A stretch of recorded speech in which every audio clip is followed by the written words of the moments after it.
All right, so this weekend we're going to have UFC Mexico, and it's going to headline Brendan Moreno and Steve Erceg. Very interesting. Even more interesting, I want to talk about is how much of a fraud Joe Pyfer is. Now, I'm going to go over that. I'm going to go over the rest of the cards, but I'm going to focus more on the Kelvin Gastelum and the Joe Pyfer fight, but specifically why Joe Pyfer is a fraud. So first, let's go over the entire card. Or no, you know what? Let's just go over right now, since I got your attention for the first 30 seconds, why I think Joe Pyfer is a fraud. This whole entire storyline of him being homeless and things of this nature, I think it's an absolute shambles, right? And I'm sorry to say, maybe this is going to have racial implications behind it. But let me just say this. You're a jacked white dude and you're homeless and you're crying to the world, oh, well, I was homeless or this and that. I'm sorry, but I don't feel bad for you. For one, look, if you're white and you're homeless, you've done something really wrong in your life, because let's just be honest. The majority of people that are of that demographics have a backing, not in ways that, let's say, other immigrant groups or people of minorities and things of that nature. And I know a lot of people are going to watch this and think, oh, this is social justice, like, oh, you're a liberal or this and that. First of all, you don't know anything about my political views, where I stand on certain subjects and matters at hand. But one thing that I do know is that this whole entire storyline of being homeless is an absolute fraud. Okay, now what fighter coming up is not homeless? Do you know how many fighters that I've known growing up and seeing around gyms in California, all throughout Sacramento, lived in gyms, or not only that, lived with a buddy or lived in their car just to try and get a fight or try to get some training in? Bodybuilders in Venice Beach sort of had the same story. Arnold Schwarzenegger comes to mind. Not even that. In the fighting world, Ronda Rousey comes to mind, right? She talks about being homeless, but man, look at your mom. She's a doctor or whatever, and you come from a very privileged background. So with that in mind, I really don't feel bad for any of these people talking about, oh, well, I was homeless or this and that. That's just a God honest truth.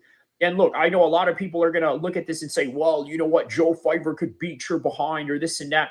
Bro, understand this, right? Anybody who trains mixed martial arts knows that you can't just go and knock somebody out on the spot just because you have more of an accolades than the next guy or more accomplished than the next guy. Anybody who's trained or has sparred with other people know that it's a lot more complicated than that. And you know what? Here's another thing. If you want to talk about harming one person or another in the streets, guess what? Fighting is not the only thing that I do. Mixed martial arts or training in mixed martial arts or Muay Thai is not the only thing that I would do, and the other elements that I'll bring along with it. So that's that. So understand this. Joe Pyfer is a fraud for claiming that he's homeless or this and that, and he wants the world to feel bad for him. Now, this has nothing to do with how he's going to do against Kelvin Gastelum. In fact, speaking of Kelvin Gastelum, I think there's a lot to take into this fight, being that, hey, it's a 50-50 fight. Joe Pyfer has been on a hot streak coming into this fight, and Kelvin Gastelum, well, you know what? He's sort of a shell of his old self right now, right? Coming off of a loss with Jack Hermanson and a unanimous decision back last year in February, then comes back and beats Marc-Andre Barral in UFC 303 in a first round. By the way, that got performance of the night. And then prior to that, he had a technical submission, a triangle choke against Abdul Razak Al-Hassan, and then knocks out Gerald Mershad. So he's a good fighter. He's a good fighter. Now, what about in comparison to, let's say, Kelvin Gastelum? Let's see where Kelvin Gastelum has been in the last couple of fights. Okay, so here we go. Daniel Rodriguez, he gets a unanimous decision against him, and that was in Saudi Arabia. Prior to that, he loses to Sean Brady by submission Kimura. No shame in that. Sean Brady just submitted Leon Edwards. I think it's safe to say that Sean Brady is probably one of the best grapplers in the division right now. In fact, probably the best submission artist in the division. So there's no shame in that. He does get a win over Chris Curtis prior to that. Loses to a unanimous decision against Jared Cannonier. How I see this fight, I don't see this going anywhere outside of the scorecards. In other words, I see this going within the distance, 3-round decision maybe for Kelvin Gastelum. Yeah, I think Kelvin Gastelum is going to out-wrestle Joe Pyfer here. I think that, and I'm not just saying that because of what I said earlier, right?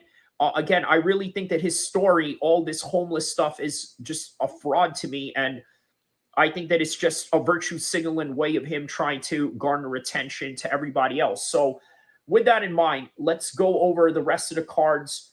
Not really a full breakdown or anything like that, just to sort of shout out everybody that's in the card.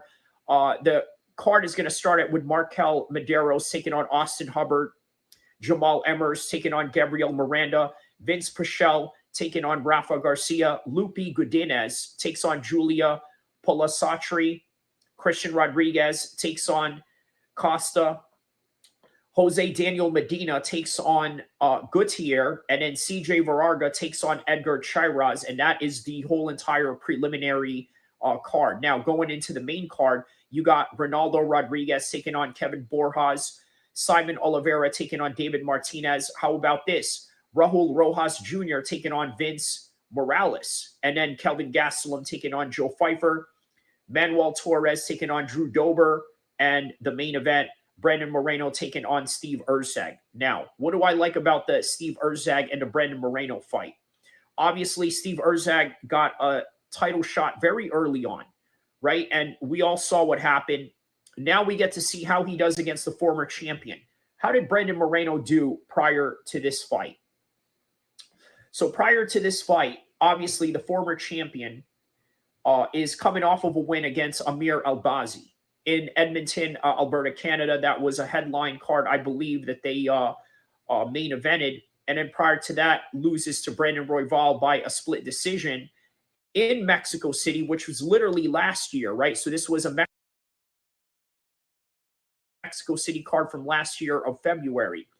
And then loses to Alex Pantoja in UFC 290. I don't think I covered that fight. I believe I was in Disneyland while that fight was going on, but I did do a post-fight reaction to that fight. So I do remember that fight vividly well. In fact, I was watching that fight while fireworks were going on in Disneyland. So a little fun fact in that. So he beats Davison Figueroa when Davison Figueroa was really hot, and in Brazil, in his home country. How do I see this go for Brandon Moreno? I think he's going to win this one against Steve Erzeg. I mean, obviously, Steve Erzeg is unproven. He got a title shot because he stringed up a couple of wins. He's from Australia and things of that nature. But other than that, I think this is an easy win for Brandon Moreno. And I'm going to leave off this video with the main topic at hand, is that Joe Pyfer is a fraud. I'm sorry. He may be the greatest fighter to have ever lived, maybe in the future. Who knows? And again, you never know what career trajectory any of these fighters will go. For all we know, he might fall off. But either way, the main topic at hand is that his whole entire story of being homeless is an absolute fraud to me. And if you believe it, then I don't think you really understand people's true struggles out there in the world, especially people that are getting bombed and living in destitute, living in poverty in crazier parts of the world. Again, nothing but first world problems. But either way, don't forget to like and subscribe. I will see you in the next one, inshallah. MMA needs, if you want to find predictions, news, and everything that deals with MMA, shout outs to Kyrie Abu El-Kheer MMA, Sacramento, California, represent. That's right, Kyrie. I appreciate you, my nigga. You came in here, you was talking that shit. That's right, bro. Much love, Flo. I appreciate you for always stepping in, bro. Be safe out there. Man, my nigga Kyrie, my man Kyrie came through. He started talking that shit. Hey, here's the thing. Here's the thing. That nigga will whoop your fucking ass. You would think that nigga's all squared up and all that type of shit. Nigga come through and beat your fucking ass. Like, man, fuck you up. You will never see it coming. So for those of y'all